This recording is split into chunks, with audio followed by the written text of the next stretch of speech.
Avant de commencer à plonger dans le PHP, on va se poser une question toute simple. C'est quoi le PHP? Le PHP, c'est un langage de programmation côté serveur. Qu'est-ce que ça veut dire côté serveur? En fait, le langage PHP, pour pouvoir être exécuté, a besoin d'un serveur. Alors, je vais faire maintenant son contraire. Ici, je vais partir d'un document tout simple, un document HTML. Donc le fichier, je l'ai appelé index.html. Donc jusque-là, normalement, pour vous, il n'y a pas de souci de ce que c'est qu'un fichier HTML. Donc là, il contient uniquement le code de base du HTML. Ce que l'on va faire, c'est qu'on va, histoire d'avoir quelque chose, quand on va afficher le fichier, on va faire, je vais faire une balise de niveau 1. Je vais le centrer par exemple, peu importe, et je vais écrire coucou, voilà, comme ça, hop, voilà, donc j'ai dit coucou, voilà, histoire d'avoir quelque chose. Alors le HTML, lui, est un langage côté client. Alors ça veut dire quoi? Donc c'est l'inverse du PHP. PHP côté serveur, HTML côté client. Et c'est quoi côté client? Eh bien, c'est qu'il n'a pas besoin de serveur pour pouvoir être lu. Il a juste besoin d'un navigateur. Alors en clair, ça veut dire quoi? Ça veut dire que moi, je peux sans aucun problème écrire mon code HTML, enregistrer mon fichier avec son extension .html, double-cliquer dessus, et donc ça va ouvrir par défaut mon navigateur et ça pourrait être interprété. Vous voyez, il est là, ici, je vais double-cliquer dessus, et donc par défaut, ça ouvre mon navigateur, et voilà, ça m'écrit coucou, donc ça m'a interprété, vous voyez, mon fichier index.html. Donc jusque-là, pas de problème, et là je montre bien que le HTML est un langage côté client. Alors, je fais juste une petite parenthèse pour le cas où il y aurait une mauvaise interprétation de ce que j'ai dit. Le langage HTML, contrairement au langage PHP, n'est pas un langage de programmation. D'accord? C'est un langage de balise.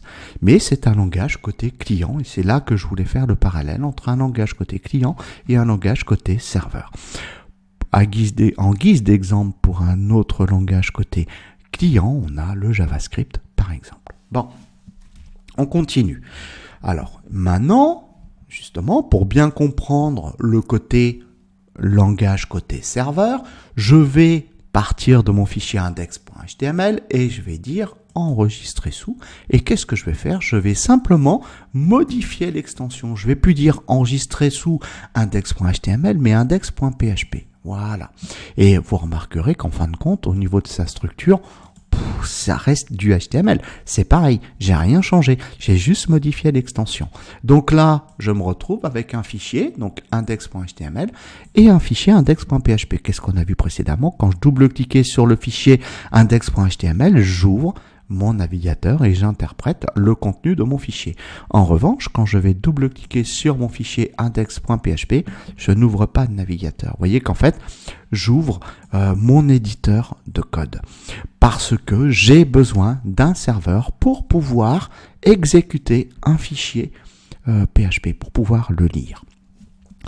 Alors, comment je fais? Alors, par exemple, un serveur, je pourrais très bien avoir un hébergeur, avoir payé un hébergeur, avoir acheté un nom de domaine, et puis il me suffit d'avoir un client FTP, de créer mon fichier, je sais pas, toto.php, et de l'envoyer via le FTP, puis ensuite j'ouvre mon serveur, mon navigateur, et puis je vais sur mon site.com/toto.php, et là, paf, mon navigateur va m'interpréter mon fichier toto.php parce qu'il est exécuté et envoyé via un serveur. Bon, très bien, parfait. Maintenant, si je n'ai pas d'hébergement chez un hébergeur, comment je fais?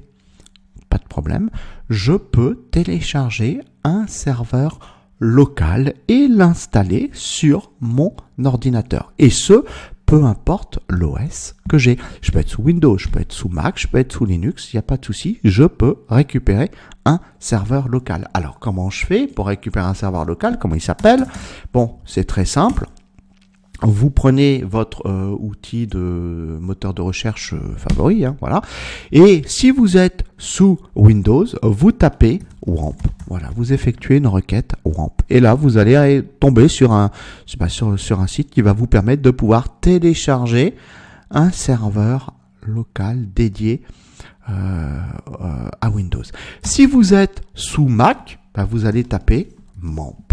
Voilà, MAMP, pardon, c'est un M, voilà. Et si vous êtes sous Linux, vous allez taper LAMP. Voilà, c'est aussi simple que ça. Donc, selon votre OS, vous choisissez un des trois et puis ensuite vous téléchargez votre serveur. Alors, je vais pas vous expliquer comment on fait pour télécharger et installer un programme. Hein. Ça, je pense que vous savez le faire. Puis si vous avez 2-3 soucis, vous regardez, hein, ils vont vous expliquer là-dessus. Mais bon, il n'y a rien de bien exceptionnel à télécharger, à installer un programme. Et il y en a un autre. Alors ça, c'est celui que moi, j'utilise. Il s'appelle EasyPHP. Voilà, c'est un autre serveur local. Voilà, je me sers de celui-là. C'est ni mieux ni moins bien que cela. Hein, c'est autre chose. Voilà, tout simplement. Bon, donc ça c'est dit. Alors voilà, je vais enlever tout ça. Alors donc j'ai dit CTRL-S. J'ai dit que pour pouvoir exécuter un fichier PHP, j'ai besoin d'avoir un serveur. Donc là, du coup, j'ai mon serveur, j'en ai un, c'est ce que je vous ai dit. Donc là, je vais aller sur mon navigateur. Donc ça, c'était le fichier index.html qu'on avait ouvert tout à l'heure. Je vais le fermer. Et là, voilà, il est là mon serveur. Donc moi, c'est bien EasyPHP. Vous voyez, je l'ai ouvert. Je l'ai démarré sur mon ordinateur. Donc pour pouvoir accéder à mon serveur, quoi qu'il arrive, j'ai besoin d'un navigateur. Voilà. Alors le serveur, il est composé de 2 blocs. Donc il a le module Apache qui va permettre lui de pouvoir lire et exécuter le langage côté serveur, donc à savoir le PHP. Et il a un module de base de données. Donc là, ça sera MySQL sous une interface de PHP MyAdmin. Mais bon, ça pour l'instant, on ne parle pas de ça. Ce qui nous intéresse, nous, c'est l'interpréteur. Alors là, notre fichier, donc là par contre, il va falloir que j'actualise mon document, du coup, où je vais aller là, comme ça. Voilà, parce qu'il va falloir que je puisse récupérer, voilà. Donc mon fichier index.php qu'on a créé tout à l'heure, je vais cliquer dessus, donc j'ai bien index.php, voilà. Il vient de me l'exécuter, d'accord? Donc rien de bien compliqué, mais j'ai dû passer par un serveur. Donc là, si je reviens là, ici, coucou, virgule, je suis le fichier PHP.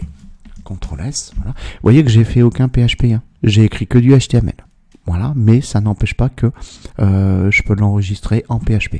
Je vais actualiser le truc, voilà.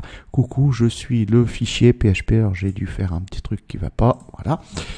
Voilà. Donc, voilà comment on fait pour pouvoir se servir, pour pouvoir exécuter un fichier PHP en local. Dernière petite chose, donc au niveau de l'éditeur de code, bon, j'imagine, si vous êtes au niveau de l'apprentissage du PHP, ça veut dire que vous connaissez le HTML, donc vous avez déjà écrit des applis en HTML, vous avez peut-être même probablement fait du JavaScript ou du jQuery et puis du CSS, donc vous avez un éditeur de code.